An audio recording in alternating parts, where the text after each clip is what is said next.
Hello, Internet. Gino, that Pinguino Grieco here again with another episode of Deep Listens. And today is going to be a special Paxadelphia recap episode. We're going to be talking about board games, some of the stuff we saw, and how could I discuss Paxadelphia or Pax Philadelphia? Pax Unplugged is the official name, without our Philadelphia correspondent, Pete Busby. Nice. I've been waiting for this official title. If there's anyone on this podcast qualified to talk about the great, sometimes mediocre city of Philadelphia, it is I. And I'm happy to do that. But first, I want to talk about termites, Gino. Great. So termite mounds are actually very cool. Right? This is one of my favorites. So the social insects. End of fact. The social insects just in general are awesome. But the cool thing about termite mounds is they function like a set of lungs, basically. Huh. So this is from a Nat Geo article. Collective mind in the mound, how do termites build their huge structures? Right, so I'll get down to the part about lungs. You could write collective mind in the mound about people in like a crowd at like a good Charlotte concert. Sure. Like a lot of the stuff about like crowd theory or how flocks work come from, well, I'm going to get to this in a second, but they call termite mounds here accessory organs of gas exchange designed to serve the respiratory needs of the subterranean colony located several feet below the mound. So like without these lung mounds, they basically suffocate below the earth, but instead they serve with these sort of bubble-like chambers that bring outside gas in and regulate, the mix going on inside to maintain this stable environment. Now, the even cooler part is how they're built, right? So termites, not very smart. So they use a process called stigmergy. I think that's how it's pronounced, S-T-I-G-M-E-R-G-Y. Basically, all that means is the termites have these very simple rules. They'll be like, all right, if I come to a dirt mound here, I turn left and I put my bit of dirt there. If I come and there's no dirt mound, I drop my dirt mound here.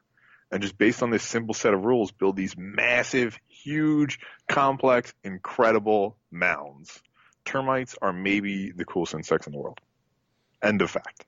Wow. So what you're saying is they environmentally manipulate, or they manipulate the environment. What do they call it in Dead Space? The terrible monster. It's an environmental manipulator. Some stupid noun. It's a geotransformer. I'm saying if termites were the size of the necromorphs, we'd all be dead already. Well, yeah, they clearly cooperate on a level we can't comprehend. Yeah, 100%. They figured out how to not suffocate underground. We can't do that. No, we're suffocating above the ground in short order. We're suffocating ourselves above the ground. Well, thank you for that fun fact, those several fun facts about termites. Mm-hmm. Yeah, just everybody, do a little independent termite research. I encourage it. Just let them loose on your home. Study them up close. For science, let them loose on your home and then study. They will build a cooler home in its place, I promise you. Yes, the termites. I like this plan. So, without further ado, let's discuss Pax Unplugged. This was my first Pax Unplugged, and this was your first Pax proper of any kind. This is my first convention of any kind, I want to say. Oh, really? What was your takeaway? First convention. What did you think? It's intense. It's very cool, but it requires a level of stamina that I think one needs to build towards. Yeah, to maintain that level of energy across 3 days is intense. I feel that the real secret is no one does. Okay. The last day is a drag for everyone involved. Everyone is done by the last day, whatever the last day is. Paxadelphia was 3 days, and the last day went from, I believe, 10 to 7 instead of 10 to 12. Right, because I didn't make it Sunday. You did, though. Yeah, I did. So every single PAX I've ever been to, the last day, at least the third day tends to drag. Now PAX East is 4 days, which is irresponsible. But those shows, I think, really show you that 3 days is enough, and even the third day is pushing it. But what did you think of like the show? You've never been on a show floor like that or anything like that before, huh? No. And I really did like the vibe at PAX Unplugged. I mean, one of the things you notice, and they put signs to advertise it, is there are no booth babes, which I think is a welcome change that's well overdue. There were a few anthropomorphic animals that were pretty hot, and I'd ask myself some questions when I noticed that, but I don't think that would count as a booth babe.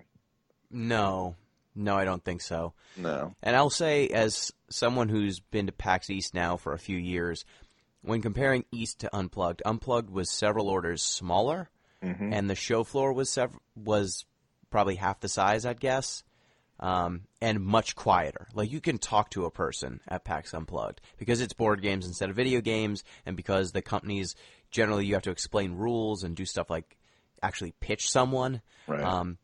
At PAX Unplugged, at PAX East, they are mostly trying to just, grab attention. Actually, I would say that there's kind of two classes of citizen at PAX East. There are the small companies that are actually trying to pitch you, and they are trying to get you to come and play their game, board or otherwise, board or video. And then there's the gigantic companies that are just trying to blitz you with sheer volume. Just throw enough bright lights in your eyes until you're like, fine, I'll buy it, whatever. Yeah, is it Phil Spector, the Wall of Noise? The Wall of Sound from the Beatles? I think he was a music producer. Oh, Phil Spector, yeah.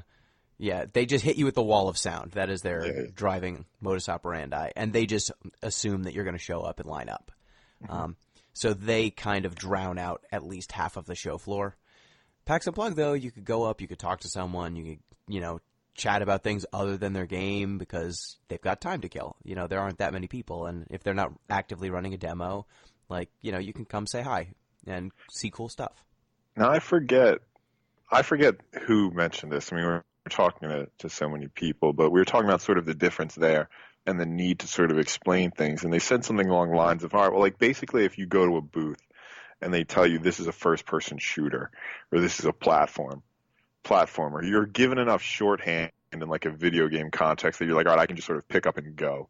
Right, I know basically what the triggers are going to do, what the A button's going to do. Do you think there's more inherent variety in the board game structure, so to speak? Or is it a question of greater variety of rules or no default shorthand, I guess? I think that there are templates in the video game world. There are games that are kind of physical dexterity games. We played a few. We did. Played good ones. What was the one with the Stonehenge? Was it just called Stonehenge? Yeah, I think it was just called Stonehenge. Yeah, it's a game that's coming to Kickstarter soon. And it basically involved a ball on a pendulum, and you would swing that past blocks that you were kind of arranging into Stonehenge-like formations. And you kind of had to shoot between each of the stones. And you kept playing until you were out of stones.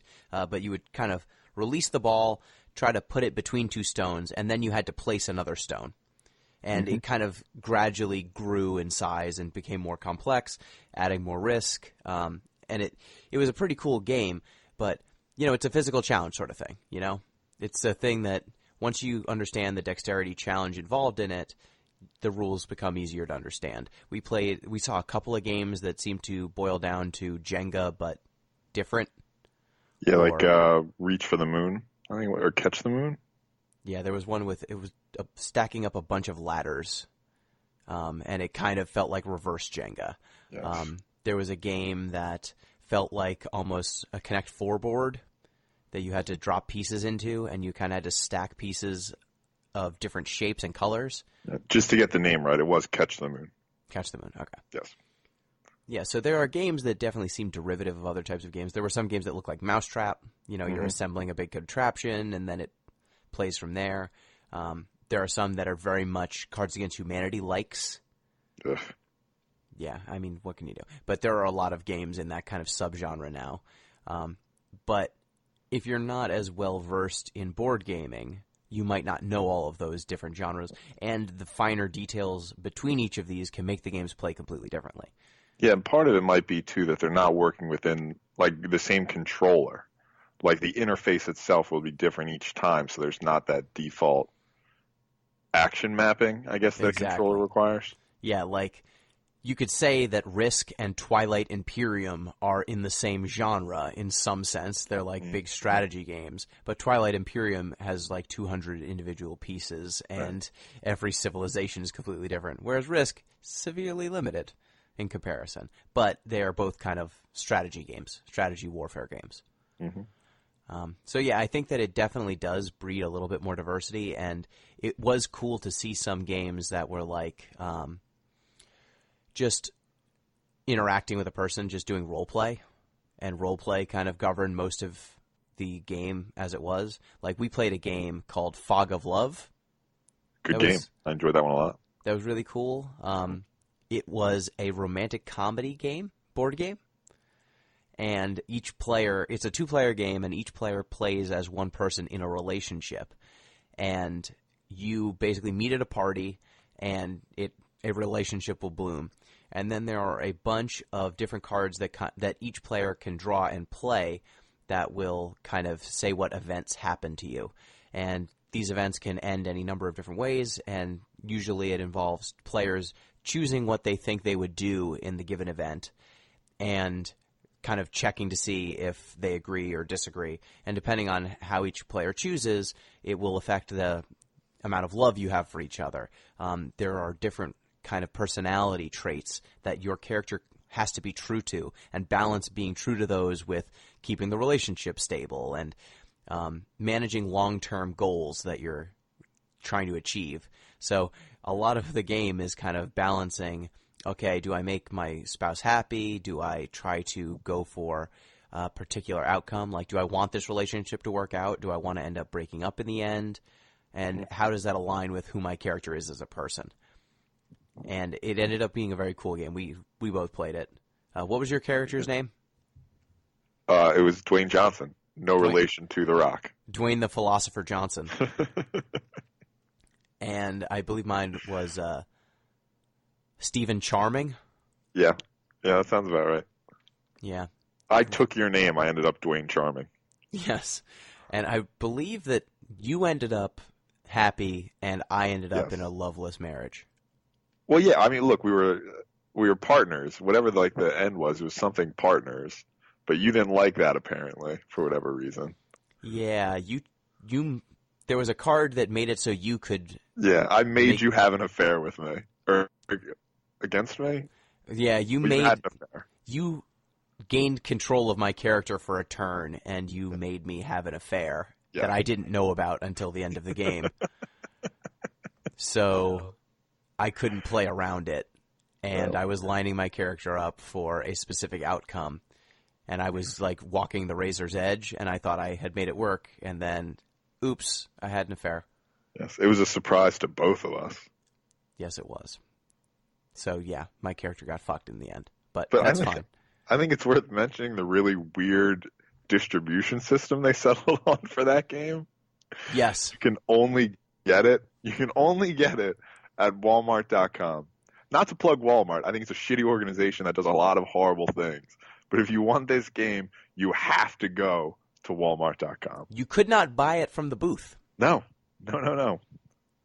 Exclusively at Walmart.com.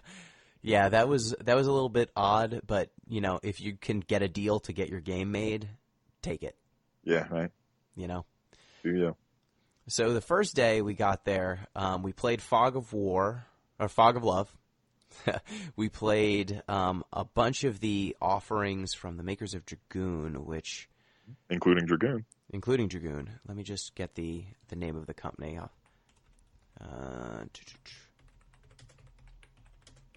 I just want to make sure. They had a cool name. Lay Waste Games. That is a cool name. We tried all of the Lay Waste games, including one that I really enjoyed called Heads Will Roll. Simple, but very good. Which, the best games are. Yeah, it's quick, easy, and replayable. You basically have 2 pairs of silver skulls, 2 pairs of black skulls, and then a gold dragon skull and a gold regular skull. And you kind of shake these up in your hand and roll them like you're rolling dice or something. And then you kind of imagine a line in between the skulls of matching colors. And the goal is to flick the gold skull between the imaginary line between the silver skulls and the black skulls to get points, and then you do not bank your points unless you flick it into the gold skull. Mm-hmm. So it's a nice dexterity game, and just the simple act of rolling the bones results in a different experience every time, which I thought was cool. Probably also the most stressful game we played the entire weekend, as far as I'm concerned. And we played Giant Jenga. We did play Giant Jenga several times. Yeah, we almost saw Giant Jenga kill a small girl when she basically laid down in front of the stack to try to pull one free. We were like, God help her if this top was on her. Fortunately, it didn't, because I didn't want to play Giant Jenga with all the bricks covered in blood next round. Which, as far as I know, that's the traditional way to play Giant Jenga. Yes, there's at least one death every Giant Jenga tournament, as far as I know. Yeah, we played a good number of giant games. At one point, we played some sort of giant pig flipping game. Yep. Some giant, like, is basically Yahtzee, but with, like, voodoo dolls attached. Yeah, with, like, gingerbread voodoo dolls. Mm-hmm. Were there any other games that stuck out from day one? What was the other lay waste one we played? Age of Humans? That's not quite right. That's not quite right. It was basically one of those games where you're not sure who's on your side. So there were 3 humans, 3 robots, and a cyborg. Human era. Human era, there we go. And you were trying to manipulate the cards to get certain combinations. I've never been a fan of that style of game. You know, I'm more of a perfect information sort of guy. You know, think chess, where you know everything that's going on the board. Yeah. I just thought that heads will, at least from what I played, Human Era seemed a little bit hard to balance. Mm-hmm. At least when we played it. It seemed like certain groups had severe advantages, and it seemed a little too random for me, but I only got to play it once. Sure. We played Dragoon. Dragoon was great. Dragoon's good. Heads will roll, apparently it's releasing fall 2019, so we got... Really? Yes, we got an early shot at it. Yeah, I got a copy. Nice. Hopefully there's a pro tour or something we can get on with our early access. Oh, yeah, I'm certainly going to be good at it. That's going to go so well for me. I don't believe we saw too many panels. One thing that did jump out the first day was that they had competitive gaming of a variety of types, like Transformers, Magic the Gathering, Warhammer, all sorts of stuff. Square Enix, again, couldn't be fucked to care about the Final Fantasy trading card game. Just could not care less. I will go on record, Gino. Let me vindicate you slightly. It's solid. It's a good game. I enjoyed playing it with you, despite getting my ass kicked when we played each other. But that was fine, you know, as That's it should be. But yeah, no, for all the stumping you do for Final Fantasy, this is one case where it was legit. Yeah, it's really kind of egregious considering many of the vendors had some sort of offering. Mm-hmm. They had at least, packs of it. None of them had singles, but Square was not present at all. If you want to make a trading card game, just at least put in the effort so that there will be a person organizing tournaments. They had a room that was nothing but tournaments of obscure games. You had Yu-Gi-Oh! You had Pokemon. You had Transformers, the card game. Like, any sort of card game you could want in terms of trading card games was there, except that one. And it was pretty egregious. Well, I can't really be surprised anymore because Square doesn't seem to care. But it's a good game. It's it really is a good game. Like it's comparable to Magic in how much I enjoy it, and I don't say that lightly. I've played that game for 13 damn years. I will say too, I watched you, I think, play at least 1, maybe 2 games of Magic, and watching from the outside, it's so fast and so many cards are moving. It's basically gibberish. Yeah, Magic is a lot more complex to do anything. And that's not saying that, the decisions were more complex. It's just you need to know more things to be able to make sense of what's going on at any given time. So that was something that jumped out. I think the first day, that was pretty much it. We played some Rock Band later on in the night. We did. That was a good time. That was a good time. Did we see any other stuff day one? No, we played that Mountain Climber. That was later. Yeah, that was another dexterity game. We played a bunch of dexterity games. We had a running competition through most of Paxadelphia, and you ended up winning, I think. I think I came out one ahead, but that was only because of that mountain climber game, which was a specious victory, but a victory nonetheless. We did play a giant pig game. It's a very popular sort of, like, oh, we're waiting for the dinner to come. Let's play this pig game. We like roll these pigs, and you get points based on how they get arranged.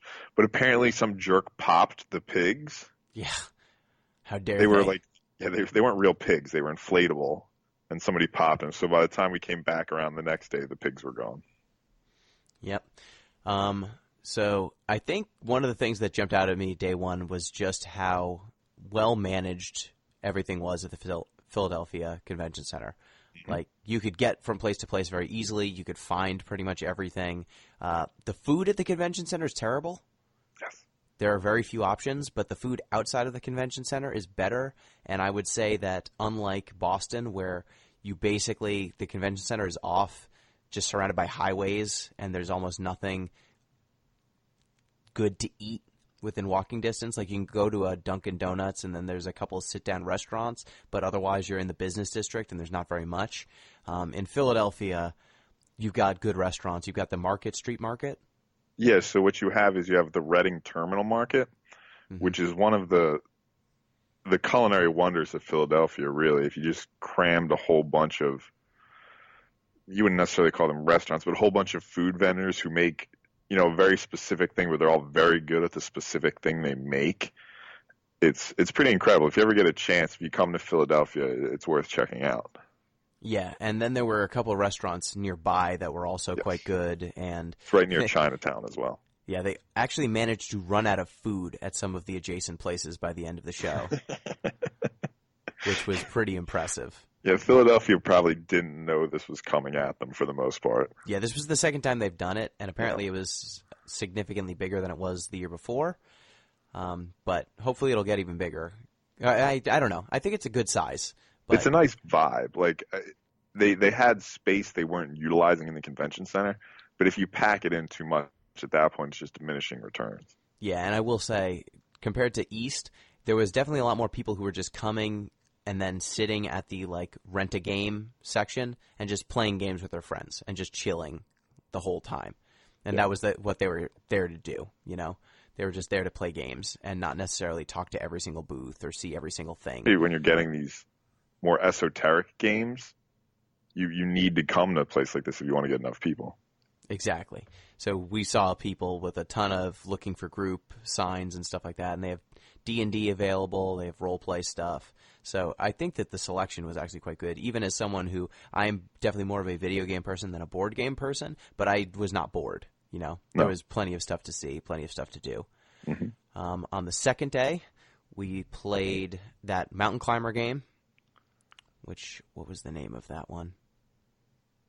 I don't remember it off the top. Do you remember what the name of the game was? No, I don't even remember it well enough to Google it. It was also way too expensive. It was $50 for a couple of wood. Wooden blocks, and we played it, and you won, and it felt kind of rigged. Yeah, it did. So that game. It's fine. I played a game. I think this was on the third day, but we heard about it on the first day, called Inhuman Conditions, a game of cops and robots. Oh, is that what it was? Cops and so what was like I should remember this off the top of my head. What's the name of the test from Blade Runner? It's the test from Blade Runner. It's a void comp test, but they're not allowed to say that because because it's trademarked. Yes. So it's basically a void comp test. One person plays a detective. The other person plays either a human, a robot that doesn't know they're a robot, or a violent robot. And depending on which role you are, if you're the investigator, you've got a certain set of questions that you're supposed to ask. Mm-hmm. And if you're a robot, you will have, you'll have to answer. If you're a human, you're incentivized to answer just correctly, just be honest. And if you're a robot or a violent robot, you will have certain tics that you have to maintain. Like, a robot doesn't necessarily know how to talk about its feelings. Just speaks in binary the whole time. Yeah. 01000110. Or like having a body is weird for a robot, or, stuff like that. So there are certain tics that you have to keep obeying. And that's actually a game that's available right now for printing. You could print it if you wanted to. Really? I pre-ordered a copy, so I'll be getting one, I guess, Very cool. sometime next year. But you can print it out and play it right now, and I recommend it. It looked really cool. I couldn't play because the line was too long. Yeah, each time we went by, because they only really had one session running, because they had like it's like an old-timey sort of microphone setup, which looked really cool, but it necessarily limited the amount of people who could play. And headphones. I don't know if they were doing research for the game or if they were doing that I don't know what was going on in the headphones, but it looked very cool. There's an organization that runs basically Turing tests, like to see if people can create AIs to fool interlocutors, right? To see if they can convince them that they're human. And one of my favorite stories is that they had one of them, and the woman who was on the other end, who was like being interrogated, was a world-renowned expert in Shakespeare. And one of the interviewers was asking a whole bunch of Shakespeare questions. And afterwards they asked him, and they're like, well, that must be a robot. No person could possibly know that much esoteria about Shakespeare. So this woman was so knowledgeable, basically a Shakespearean Google, that they thought she was a robot. Awesome. Yep. That I didn't know. What's that movie? Ex Machina? Yeah. That's a good movie. It is a good movie. So More it's like nudity than I expected, but a good movie. Yes. So it's like, I didn't know that there were people who do that. Yeah. I mean, the ideas to create an edit. So one of the best examples they ever had, like one of the most successful ones, was basically a program that pretended to be a therapist. So it would like pick up on things, like you might say a sentence and it would end with something about like the park. And they'd be like, oh, tell me more about the park. And they would just like basically return the questions back on you. Smart. Yeah. Smart way to try to pass the test. So were there any other games that really jumped out at you? Day 2, we hit the show floor again. Well, I think you're forgetting the best game we played, Gino. Which was the best game we played? I forget the title now, but it was basically smoke weed in the parking lot. Oh, was it? It was just weed parking lot? I don't think it was called weed parking lot. It was basically like a version of, if you ever played the game Tongues or Spoons, where you need to pass cards around until you get a complete set, and then you give a discrete sign to your partner so they know. But the whole premise was you needed to collect the 6 items necessary for a good time at this concert. I can't remember them all, but it was lighter, bong, pizza. One of them might have just been weed. One of them was weed. So you had to collect these 6 things. And then you had to like subtly nod to your partner and then like, hey, want to go smoke? But my favorite part of the whole game was if you had an odd number of people, one of them had to be the narc, whose job was to just try to ruin the game for all the other players. Yeah, I think Stoner Parking Lot. It was Stoner Parking Lot. It was called Stoner Parking Lot. You're right. They're a little classier than I remembered. I put in smoke weed parking lot game, and you don't get great results on Google when you do that. That was like when I tried to Google hot guys making out while we were there. And I was like, that's not the results I was looking for. Yep. Safe search or incognito window. I will say their booth, it was right next to Lay Waste Games, and in the center of their booth was a car that they apparently drove onto the show floor. That was the car that they used to drive to the convention, and they put a smoke machine in the car and smoked it out. Honestly, if they had just put a video loop of how they got that car into the convention center, I would have went over there just to watch that. Yeah, and I will also say there was not a single developer on that team that didn't seem to have an arm sleeve tattoo, which was just so on brand. You know, committed to the bit. They were. The guy who presented the game to us was like a mouse onesie. I forget the animal. I thought it was raccoon. Raccoon might have been some sort of animal onesie that he was wearing. Yeah. What a great booth. We didn't get to play the game because it required multiple people, and it was not a 2-player game. No. And weirdly enough, there wasn't a line for Stoner Parking Lot. Yeah, oddly, we had to stand there for a solid couple minutes, too, until anybody would come over and explain it to us. Yeah, but that's fine. I think those were some of the games that definitely jumped out. Mm-hmm. I got to go to, on the third day, the League of Heels show that was very good. It was a very good show. And I got to play, the name is Smack Talk Showdown. I would describe it. Smack Talk Showdown. I would describe it. It is kind of a Cards Against Humanity-like, but basically 2 players are wrestlers. They pick their wrestling gimmick from 2 sets of name cards, so you can get names like the Burning Professor or the Downtown Ninja. And then you draw a 3rd card that tells you where your wrestling event is going to be and what kind of match it's going to be. And then you have 45 seconds, each of you, to shoot your promo for what you're going to do in the match, how's it going to go, and then people vote on who they think did the best job. And then there's a producer who can kind of throw wrenches into your bit as you're doing it. Okay, I support this one. This sounds a little bit more interesting, more performative than your classic Cards Against Humanity. I could get behind this one.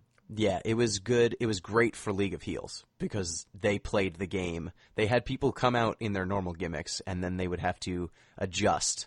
Some people added their gimmick to whatever their cards that they drew, and it definitely demoed well. And I was cool enough that I met the devs afterwards and purchased a copy of the game and had them autograph it, as well as some League of Heels standouts. And we'll be giving that away during the Community Endurance Run this year. Hey, good get. Most of those League of Heels people, they're improv folk too. Yes. Yeah, so that's a good setup for them. Yeah, it was a lot of improv, a lot of game developers, and then also actual professional wrestlers. Yeah, local Philly boys, I think. Yep. The winner was Ophidian the Cobra, an actual factual professional wrestler. Very nice. It was great. He wrestled against actually one of the developers of Inhuman Conditions, who went by the Lumber Snacker. I mean, like, if I went to a wrestling match and somebody just bit through a 2x4, I would be pretty intimidated. Oh, no, he had a axe made of Doritos. Oh, okay, that's less exciting. And then he threw chips and cookies into the crowd. He said, okay. He turned it around. I'm here to defeat my opponent and hunger. And he had a strong Wisconsin accent. It was great. That's pretty good. But in his match against Ophidian the Cobra, he drew a card that made his name the Mighty Snake. And he used Ophidian's bit against him. It was great. So those are the kinds of things you get when you're doing things live with actual professional wrestlers. But one game I did play on the last day was Rescue Polar Bears. Rescue Polar Bears. Yeah, so it was a game about, like it says, rescuing polar bears. It's about balancing rescuing polar bears with researching climate change. I would describe it as pandemic, but global warming instead of a disease. Yeah, sure. I mean, that would seem to be a natural fit. Yeah. Although, I mean, how do you, what's like the win state? Like, you grab enough research to win. Yeah, because I was going to say, like, it couldn't be like you reverse 200 years of capitalist development. No, you don't save the ice. Yeah. You get enough research, but what happens is basically there's a certain amount of ice when you start the game, and then a certain amount of polar bears on the ice.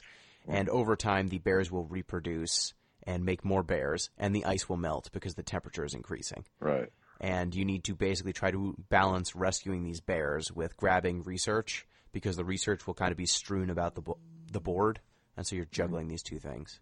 Yeah, because that's the nice thing about Pandemic is it's at least like sort of locally contained. Yeah. We ended up making it work. I was actually playing with Alexandra, who fans of the show might know. Mm-hmm.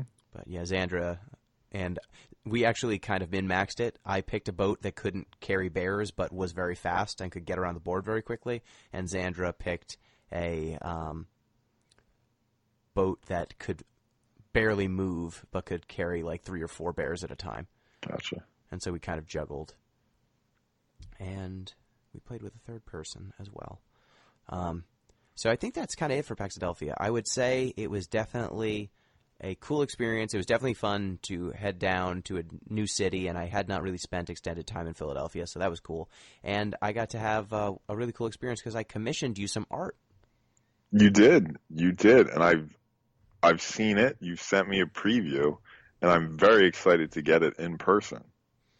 Yeah, Would you like to describe it, Gino? What is your least favorite Philadelphia mascot, Pete, and why? Oh, dear God. It's the Rocky statue outside the art museum for so many reasons. One, it's outside the art museum. Why would you put a statue of Rocky outside the art museum? Two, he's a fictional character. We have so many real Philadelphia sports legends. He loses. He loses in the first fight. And then you always see people running up those stairs at the art museum. I'm sure they never go in the art museum. They just run up those stupid fucking stairs and hold their hands in the air. It drives me nuts. The fictional aspect of it drives me craziest, but it's all awful. And you know what? They didn't even build the statue for the first Rocky movie. They didn't build it to like the third, I want to say, when he fought Clubber Lang, which in my opinion is the best Rocky movie, but still. Now I'm angry. Well, who's your second least favorite Philadelphia mascot? Do the Sixers even have a mascot? No, they do not. They could have had dribbling Ben Franklin, but they chose not. But they blew it. It'd probably be Gritty by default then, because the Fanatic's the best mascot in sports history. Yeah, so I commissioned an artist to draw Gritty as Rocky. Yes. And I think we'll probably use that as the art for this podcast. It's going to be gorgeous. It's more. I've seen it now, and it's more than the sum of its parts. Yeah. I love it. I was originally going to get a Philadelphia 76ers Gritty, but then I was like, I actually, could you do it, but also like the alternate jersey because it's Rocky themed, and then we could get, he hates Rocky so much, and then the artist was like, what if I did Gritty as Rocky? And I was like, yes. Even better. Perfect. Nailed it. I didn't ask him to make Gritty's belly show, but he did because he knew. It's Gritty. Yeah, you kind of have to.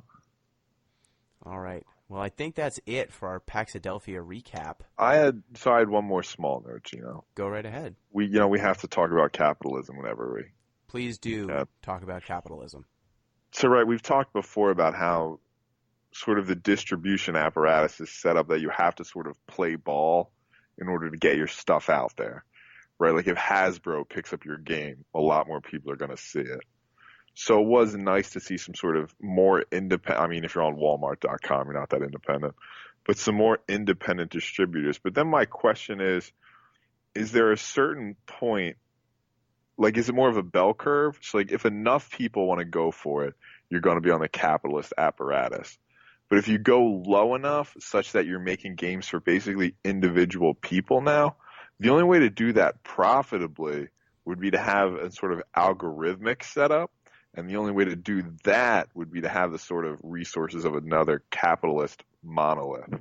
So my question is basically that, like, is there a point where, so as you get fewer consumers, you get more and more independent sort of minded, let's say, but as you get enough fewer consumers, you would then have to reinsert yourself into the capitalist structure?